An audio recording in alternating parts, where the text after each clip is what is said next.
की हा जो स्मार्ट मीटरचा प्रश्न आहे तो लोकांसाठी अतिशय महत्वाचा झालेला आहे। सामान्य लोकांकडनं वसुली केली जाते आणि स्मार्ट मीटर लावत असताना अधिकारी कोणाचंच तिथं ऐकत नाही असं मला त्यांनी सांगितलंय। खरे का? असं झालंय का आपल्या या तालुक्यामध्ये? अहो हे फक्त आपल्या तालुक्यामध्ये हे झालेलं नाही, अख्ख्या राज्यात अशा पद्धतीने लूटमार सरकारच्या माध्यमातून केली जाते। मला माहित नाही सरकारकडनं तुम्हाला काय कारण दिली गेली। एक ऑडिओ तुम्हा सर्वांना देवेंद्र फडणवीस साहेबांचा मी ऐकवतो। हे जे काय स्मार्ट मीटर तुमच्या घरी लावलं जातंय ना, त्याच्यातून वसुली कशी केली जाते हे काही प्रमाणात तुम्हा सर्वांना कळेल। लावू का ऑडिओ? मागच्यांना विचारतो, लावू का? आणि दुसरं त्याला पेमेंट कसं होणार आहे? ही अशी सिस्टम नाहीये त्यांनी त्या ठिकाणी मीटर लावायचं आणि मग ते तुमच्या बिलात वसूल करायचं असं नाहीये। सिस्टीम इम्प्रुव्हमेंट करता हे मीटर आपण लावतोय, त्यामुळे सिस्टीम इम्प्रूव्ह होऊन जेवढे अधिकचा महसूल प्राप्त होईल, म्हणजे समजा मागच्या वेळी त्या ठिकाणी जे काही आपलं बिलिंग झालं होतं, आपण जी काही वीज वापरली होती त्या वापरलेल्या विजेत आणि आता रिअलायझेशन मध्ये जेवढा फरक होईल त्या फरकातनं त्यांना पेमेंट मिळणार। त्याच्यामुळे हे काही त्यांना अपफ्रंट पेमेंट कुठलंही नाही। काय म्हणले देवेंद्र फडणवीस साहेब? आधी जेवढं बिल येत होतं आणि स्मार्ट मीटर लावल्यानंतर जेव्हा जे बिल वाढेल त्यातून या स्मार्ट मीटर कंपनीला पैसे मिळतील। बोलले का नाही बोलले? त्याचा अर्थ काय? आधी जर 100 रुपये बिल येत असेल, आधी जर 1000 रुपये बिल येत असेल, तर स्मार्ट मीटर लावल्यानंतर ते बिल वाढणार असं अप्रत्यक्षपणे देवेंद्र फडणवीस साहेब स्वतः बोलले। 2024 ला जेव्हा हे इलेक्शन आत्ताचं झालं विधानसभेचं, त्याच्या आधी अधिवेशनामध्ये बोलत असताना त्यांनी काय सांगितलं? आम्ही त्या गोष्टीचा विरोध केला होता, या सर्व नेत्यांनी विरोध केला होता। त्यावेळेस सांगत असताना त्यांनी सांगितलं की आम्ही काय करतो, तुमचा विरोध आहे, लोकांचा विरोध आहे, ठीक आहे, आम्ही स्मार्ट मीटर लोकांच्या घरी जाऊन तिथं लावणार नाही। आम्ही काय करतो, जे सरकारी कार्यालय, शासकीय कार्यालय, तिथं आम्ही पहिलं स्मार्ट मीटर लावतो। 5 वर्ष बघतो बिल वाढतंय का कमी होतंय, आणि 5 वर्ष बघितल्यानंतर मग आम्ही सामान्य लोकांच्या घरी जाऊन तिथं स्मार्ट मीटर लावेल। जसं इलेक्शन झालं त्याच्या दुसऱ्या दिवसापासून तुमच्या घरी येऊन अधिकारी काय सांगतात? स्मार्ट मीटर लावावंच लागेल, बरोबर का नाही? मग अधिवेशनामध्ये इलेक्शनच्या आधी तुम्ही बोलत असताना सांगता की आम्ही 5 वर्ष लावणार नाही, आधी आम्ही सरकारी शासकीय कार्यालयामध्ये लावतो, चालतंय नाही चालतं, रेट वाढतायत नाही वाढतं याचा अभ्यास करतो, मग लोकांच्या घरी तिथं आम्ही लावतो। पण इलेक्शन झाल्यानंतर, मतदान मिळाल्यानंतर, तुमचे आमदार तिथं निवडून आल्यानंतर, तुम्ही सत्तेत आल्यानंतर तुम्ही जर लोकांना विसरून जात असताल, लोकांना दिलेला शब्द विसरून जात असताल, हे आम्हाला चालणार नाही। का तुम्हाला चालणार आहे? मागच्यांना विचारतो, चालणार आहे का? अहो काय काय ग्रामीण भागामध्ये तर घरी कुणी नसताना सुद्धा हे अधिकारी येतात आणि स्मार्ट मीटर लावून जातात। काय काय महिलांनी आम्हाला सांगितलंय, पुरुष वर्ग घरी नसताना, आम्ही महिला एकटे असताना सुद्धा अधिकारी येतात, दमदाटी करतात आणि स्मार्ट मीटर लावून जातात। झालं का असं? बऱ्याच ठिकाणी आम्हाला ऐकायला मिळालेलं आहे आणि अशा अनेक उदाहरणं मी तुम्हाला देऊ शकतो की स्मार्ट मीटर लावल्यानंतर त्यांचं बिल तिथं वाढलेलं आहे। प्रत्येक जिल्ह्यात, प्रत्येक तालुक्यामध्ये अशा घटना तिथं घडलेल्या आहेत। मग ही जी वसुली सरकार करत आहे ती आपल्याला चालणार आहे का? या अधिवेशनामध्ये सुद्धा आम्ही मुद्दा मांडला, अहो हे अधिकारी येऊन जे काय आम्हाला दमदाटी करतात, आमच्या लोकांना दमदाटी करतात, हे चालणार नाही आणि आम्ही ते होऊन देणार नाही। तेव्हा देवेंद्र फडणवीस साहेबांनी उत्तर देत असताना सांगितलं, ठीक आहे, आम्ही कोणालाही दमदाटी करणार नाही, ज्याला लावायचंय त्यांनी लावा, ज्याला नाही लावायचंय त्यांनी नका लावू। पण तरी सुद्धा जसं अधिवेशन होतंय लगेच अधिकाऱ्यांना सांगून टार्गेट दिलं गेलंय आणि मग टार्गेट पूर्ण करण्याच्या नादामध्ये अधिकारी येतात आणि आपल्याला दमदाटी करून तिथं स्मार्ट मीटर लावतात आणि स्मार्ट मीटर लावल्यानंतर रेट हे आपल्या सगळ्यांचे वाढलेले तुम्ही आणि आपण सगळ्यांनी बघितलेले आहेत। याच्यामध्ये काही मोठ्या कंपन्या आहेत, त्यांना तिथं कामं देण्यात आलेली आहेत। याच्यामध्ये जर आपण त्याचा अभ्यास केला तर जिल्हा निहाय तिथं ही कामं दिली गेली आहे। आता एक हैदराबादची कंपनी आहे, नागार्जुना कन्स्ट्रक्शन कंपनी। काय काम आहे त्याचं? कन्स्ट्रक्शन करायचं, रस्ते बांधायचे। त्या हैदराबादच्या कंपनीला तिथं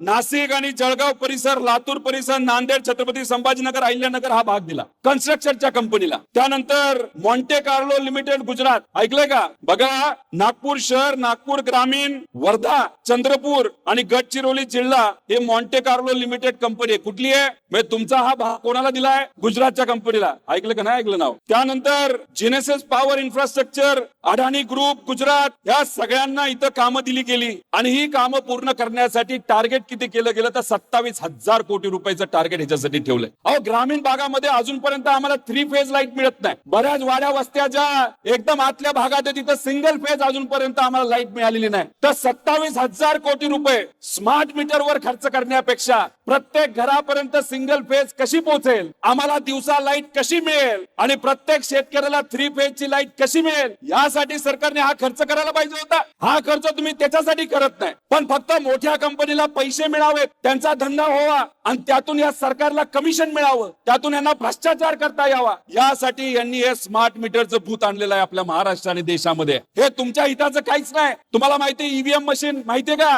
काही लोकांचं म्हणणं आहे त्याच्यामध्ये गडबड करते हे सरकार. पूर्वी कसं मतदान करत होतो आपण, कागदावर करत होतो, त्याच्यामध्ये कुठं अशी गडबड करण्याचा चान्स होता का? मग आता काय आपण म्हणतो ईव्हीएम मध्ये गडबड करू शकतील का?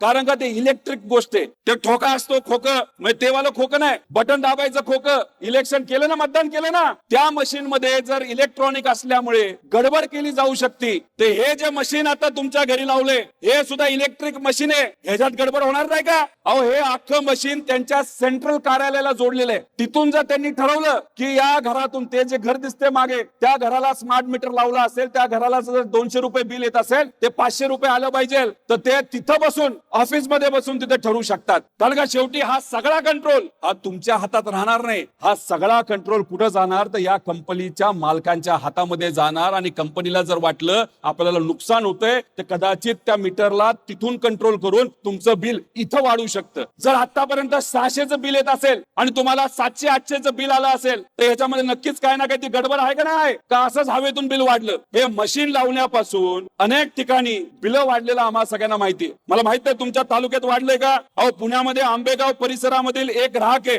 600 रुपये बिल येत होतं, आणि हे मशीन लावल्यानंतर पहिल्याच महिन्यात किती बिल आलं माहितीये? 10,000 रुपये. त्यानंतर नागपूरमध्ये धरेंद्र नावाची एक व्यक्ती आहे, महिन्याचं बिल किती आलं त्याला? एका घराचं 4 लोक राहतात घरात, 70,000 रुपये. तिकडे कोकणात सुरेंद्र भाऊ म्हणून आहेत, घर बंद, कुणी राहत नाही, कामाला पुण्यामध्ये आलेत, घरी कुणी राहत नसताना सुद्धा त्यांच्या त्या न राहत्या घराचं बिल किती आलं माहिती? 5 ते 6,000 रुपये. कुणी राहत नाही तिथे, लाईट बंद, सगळं बंद, वायरी कापलेल्या आहेत, फक्त इलेक्ट्रिक जे तुमचं स्मार्ट मीटर आहे ते जोडलेलं तिथं होतं. मग अशा पद्धतीने बिलं जर वाढली जात असतील, वाढवली जात असतील, तर हा पैसा कोणाचा आहे? जे तुम्ही कष्टाने कमवता. कुणी शेती करतं, कुणी मजुरी करतं, छोटे मोठे व्यवसाय करतात, त्यातून जो पैसा आपण कमवतो तो कोणाचा आहे? सरकारचा आहे का आपला आहे? सरकारच्या बापाचा पैसा आहे का? मग हा तुमचा पैसा असेल आणि त्याच्यात स्मार्ट मीटर लावून तुमचाच पैसा हे सरकार लुटत असेल, तर हे आपल्याला चालणार आहे का? अहो हे सरकार इतकं मोठ्या प्रमाणात भ्रष्टाचार करते, मोठे मोठे प्रोजेक्ट दाखवते आणि त्या प्रोजेक्ट मधून हजारो कोटी रुपये तिथं काढते. आणि मात्र आमच्या गरिबाकडनं सुद्धा तर अशा कंपनीला काम देऊन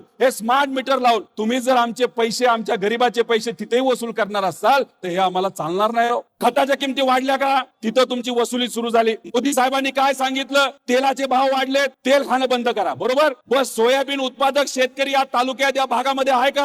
गेल्या 6 वर्षामध्ये आपलं सोयाबीनचं जे भाव होते ते खर्चापेक्षा कमी असताना सरकारने एक शब्द काढला का की आमचे सोयाबीन उत्पादक शेतकरी आज बिचारे अडचणीत आहे, तर कृपा करून तेल जरा जास्त खावा, नाहीतर सोयाबीनचे भाव वाढावेत म्हणून आम्ही निर्यात केली, सोयाबीनचे भाव वाढावेत म्हणून शासनाकडनं एक चांगला कुठला तरी निर्णय आला. अहो 6 वर्ष झालं सोयाबीनचे भाव तिथं वाढले नाहीत आणि नुकसान कोणाला सोसावं लागलं? सरकारला का तुम्हाला? अहो तुरीचे भाव चांगले वाढायला लागले तेव्हा बाहेरून तूर आणली, कपाशीचे भाव वाढायला लागले तेव्हा बाहेरून कपाशी आणली, आणि मग आमच्या शेतकऱ्याला हक्काचा पैसा आता हातामध्ये मिळणार असं स्वप्न आमचे शेतकरी बघत होतं, तेव्हा सरकारकडनं तुमच्या सगळ्यांच्या विरोधात तिथं निर्णय घेतले. मग उत्पादन केलेल्या गोष्टींना आम्हाला भाव मिळत नाही आणि खताचे भाव तुम्ही वाढून ठेवलेत, आणि आम्ही तिथं युरिया घ्यायला जातो तर लिंकिंग करतात. मग कुठे ना कुठेतरी सामान्य लोकांना अडचणीत आणण्याचा प्रयत्न हा सरकारकडनं केला जातो. पेट्रोलचे भाव वाढले का? डिझेलचे भाव वाढले का? सरकार म्हणलं का गरीबाला आज आर्थिक अडचण आलेली आहे, आमच्या शेतकऱ्याला आर्थिक अडचणी आलेल्या आहेत, मध्यम वर्गीयाला अडचणी आलेल्या आहेत, छोटे मोठे व्यावसायिक आज अडचणीत आलेले आहेत.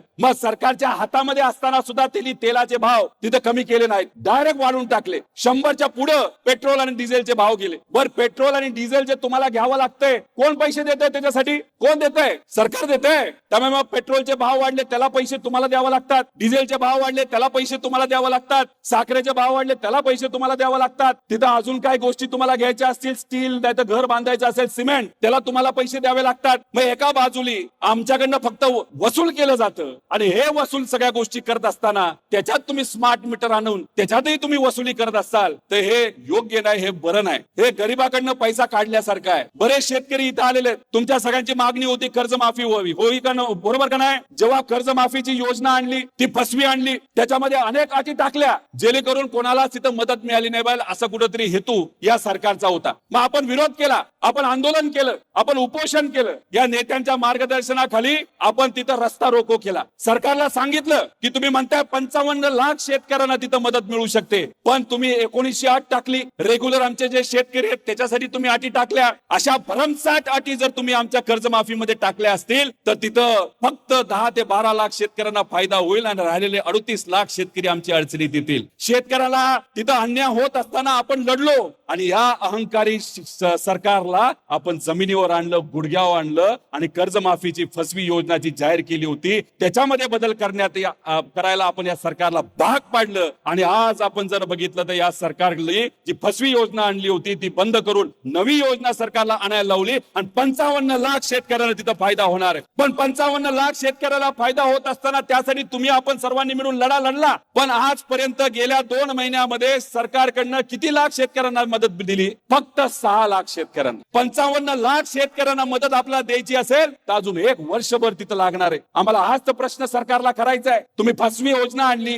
त्यात तुम्ही अशा काय अटी टाकल्या ज्याच्यामध्ये शेतकऱ्याला सांगितलं होतं की तुला 50,000ची मदत पाहिजे असेल आणि तुझं 2 लाख कर्ज जर थकीत असेल तर पहिले 1.5 लाख रुपये भर, मग तुला 50,000ची मदत आणतो. आम्ही म्हणलं हे चालणार नाही, कर्जमाफी नाही, कर्ज वसुली आहे. आणि मग आंदोलन केल्यानंतर सरकारला त्या ठिकाणी गुडघ्यावर आणल्यानंतर त्यांनी मान्य केलं असलं तरी दुर्दैव असं आतापर्यंत फक्त 6 लाख शेतकऱ्यांना फायदा झाला. आपल्या या जिल्ह्याची काय परिस्थिती, कर्जमाफी झाली का? त्यामुळे या व्यासपीठावरनं तुमच्या सगळ्यांच्या उपस्थितीमध्ये सरकारला सांगतो, आमच्या सगळ्या नेत्यांच्या वतीने तुमच्या वतीने या सरकारला सांगतो, जर पुढच्या 15 दिवसामध्ये सरसकट 55 लाख शेतकऱ्यांना तुम्ही कर्जमाफी जे काय आमचं ठरलेलं आहे त्या पद्धतीने दिली नाही तर उद्या जाऊन परत एखादं मोठं आंदोलन जर करायचं झालं तर या आमच्या शेतकऱ्यांसाठी ते आम्ही आंदोलन करायला तयार. आल्या अनेक माता भगिनी दिसल्या. इलेक्शनच्या आधी तुम्हाला माहिती लाडकी बहीण योजना आणली होती. इलेक्शनच्या आधी 3 महिन्याचे पैसे ऍडव्हान्स मध्ये दिले का नाही दिले? तुम्हाला 2 महिन्याचे पैसे ऍडव्हान्स मध्ये दिले, 3 महिन्याचे पैसे ऍडव्हान्स मध्ये दिले. तुम्ही मतदान केलं, काय हरकत नाही, मतदान झालं. आम्ही म्हणत होतो आम्ही 3,000 रुपये देऊ, पण ठीक आहे 1,500 रुपये जे मिळत होते त्याच्यामध्ये काही महिला म्हणाले ठीक आहे भाजपला मतदान करून बघू उद्या काय होतंय. 2.5 कोटी महिलांची नावं हे योजनेमध्ये पूर्वी होती. आज माहिती किती नावं आहेत? 1,40,00,000. 1 कोटी महिलांची नावं या सरकारने लाडक्या बहीण योजनेमधून काढण्यात आली,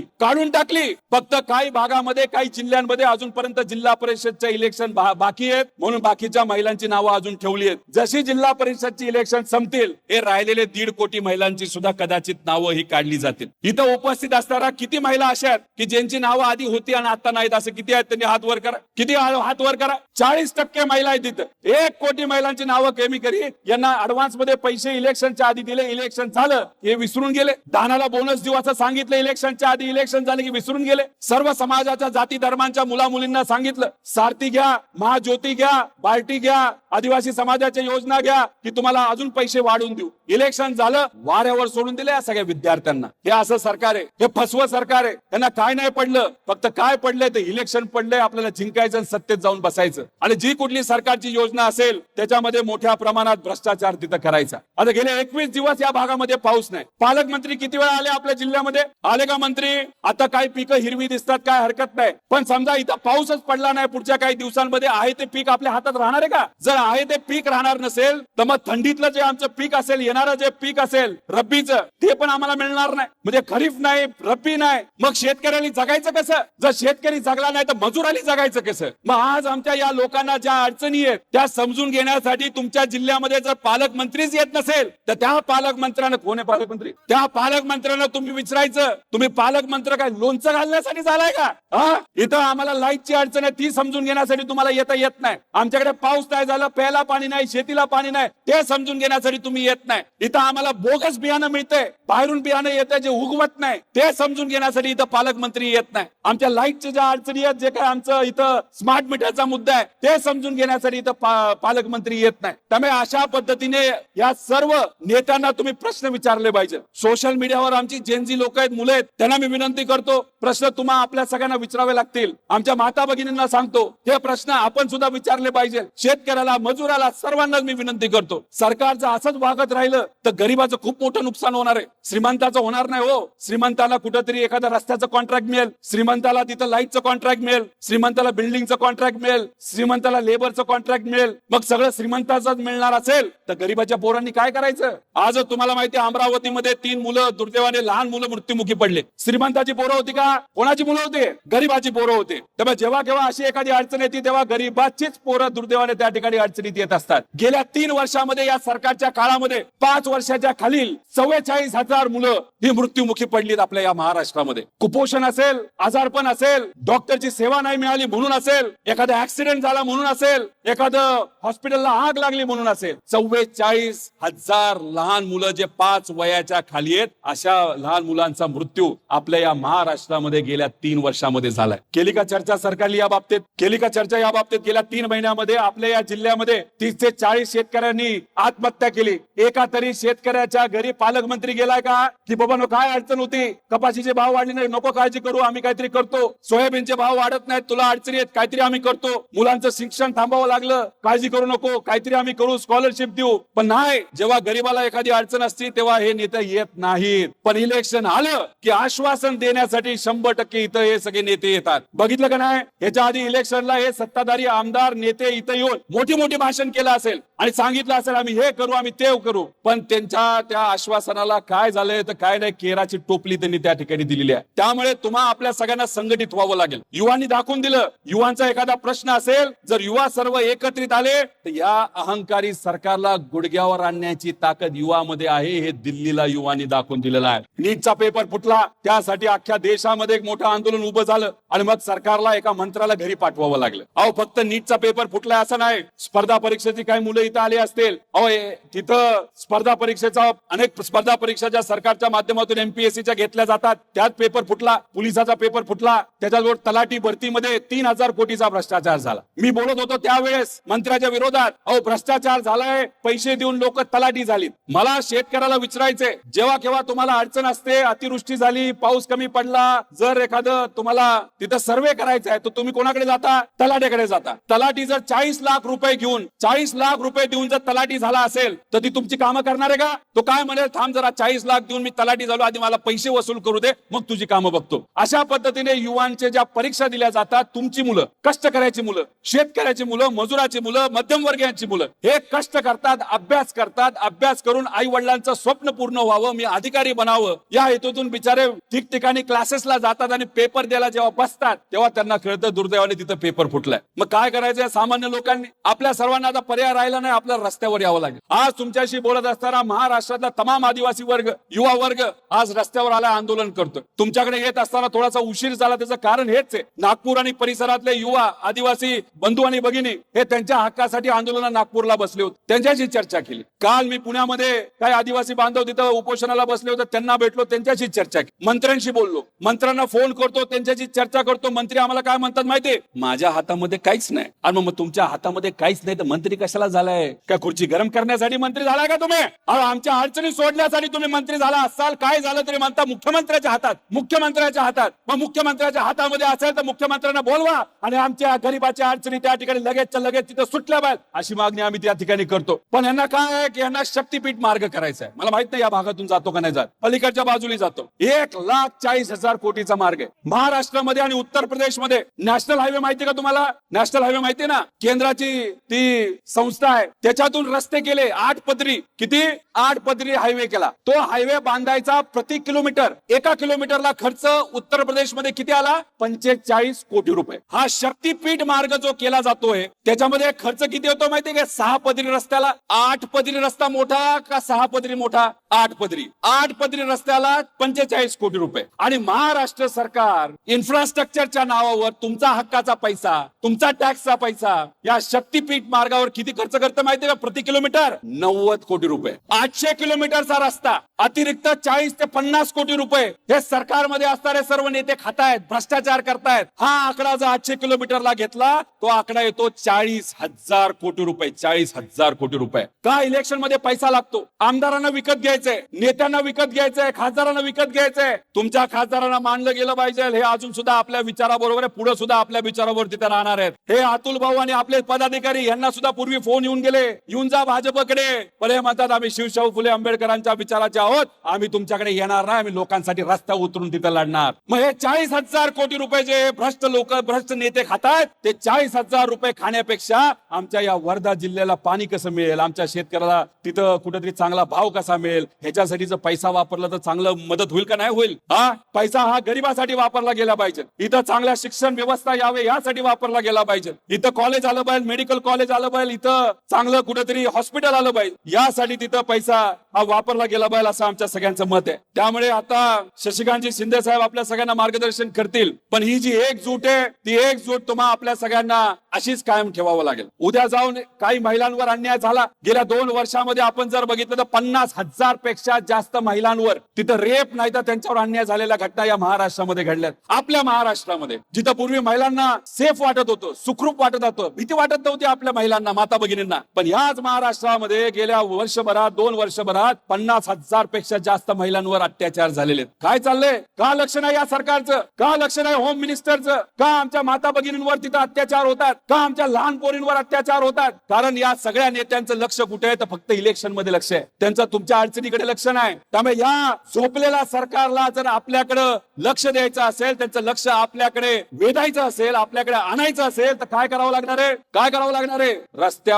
रस्त्यावर जर एखादा युवकावर अन्याय झाला तरी रस्त्यावर यावं लागणार आहे. एका माता भगिनीवर अन्याय झाला तर रस्त्यावर यावं लागणार आहे. शेतकऱ्याला हमी भाव मिळत नसेल रस्त्यावर यावं लागणार आहे. दुष्काळ पडला आणि तिथं जर सरकारकडनं मदत केली जात नसेल रस्त्यावर यावं लागणार आहे. कुठल्याही समाजाच्या लोकांवर अन्याय झाला तर रस्त्यावर यावं लागणार आहे. आणि मी सांगतो वातावरण बदलते, वारं बदललंय. 2 दिवसापूर्वी राहुल गांधीजी कुठे आले होते? पुण्याला. 30,000 महिला स्वतःहून तिथे आल्या आणि तसाच कार्यक्रम भाजपचा हा नागपूरला घेतला. तिथे किती लोक होते मला माहित नाही, मला काय बोलायचं पण नाही. राहुल गांधींच्या कार्यक्रमाला स्वतःहून लोक जात होते आणि इथं भाजपच्या कार्यक्रमाला लोकांना आणलं गेलं होतं. आणि गर्दी होईल का नाही माहित नाही म्हणून तो क्रिकेटर कोण, टिळक शर्मा का वर्मा, काय टिळक वर्मा, त्याला तिथं बोलावलं. अहो लोक सुद्धा गोळा होत नाही आता भाजपला. त्यामुळे मी तुम्हाला सांगतोय वातावरण बदलते. ही आता परिस्थिती असेल तर 2029 पर्यंत याच्यापेक्षा 10 पट वातावरण बदललेलं असेल आणि आपल्या विचाराचं सरकार आलं असेल. पण हे करत असताना कृपा करून विनंती, परत जर कुठेही कुठल्याही व्यक्तीवर अन्याय होत असेल तर आपल्याला लढावं लागणार आहे.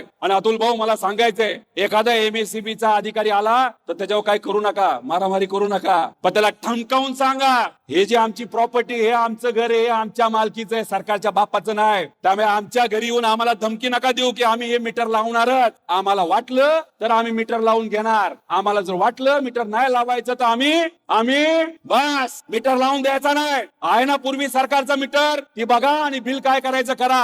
आम्हाला हे इलेक्ट्रिक आणि काय स्मार्ट मीटर नको. आमच्या पोरांना तुम्ही हाताला काम द्या, आमच्या अडचणी सोडवा, तेवढंच खूप झालं. त्यामुळे याच्या पुढे काही झालं तरी ज्या सरकारने शब्द दिलाय की आम्ही घरी येऊन कुठेही तिथं तुम्हाला त्रास देणार नाही, आम्ही तिथं तुमच्या इच्छेच्या विरोधात जाऊन तिथं मीटर लावणार नाही, हो आमची इच्छा आहे आमच्या घरी मीटर लावू नका. आता कोणालाही तुम्ही आमच्या घरी पाठवू नका, हे तिथं तुम्ही निश्चय करा. आणि उद्या जाऊन कुठलाही अधिकारी आला त्याला प्रेमाने चहा देऊन, कॉफी देऊन, अजून काय पाजायचं पाजा, म्हणजे पाणी पाजा नाही तर काही पाजा, आणि विनंती करा आमच्याकडे येऊ नका, आमचं जुनं मीटरच आम्हाला बरे. ठरलं ना आपलं? ठरलं का? मग उद्या एखादं आंदोलन करायचं झालं तर अतुल भाऊ असतील, काळे साहेब असतील, आपले जे खासदार आहेत आणि आपले हे तुमच्या मनातले आमदार, उद्याचे आमदार, हे जेव्हा केव्हा तुम्हाला सांगतील तेव्हा आंदोलन ह्याच्यापेक्षा मोठं करायचं. तर त्यामुळे अधिकाऱ्यांना सांगतो, कलेक्टर साहेबांना सांगतो, पालकमंत्र्यांना सांगतो, इथल्या आमदारांना सांगतो, हे फक्त ट्रेलर आहे. जर उद्या जाऊन आमच्या या लोकांच्या घरी जाऊन तुम्ही अधिकाऱ्यांना पाठवून जर हे स्मार्ट मीटर लावलं ना तर तुम्ही ठरवा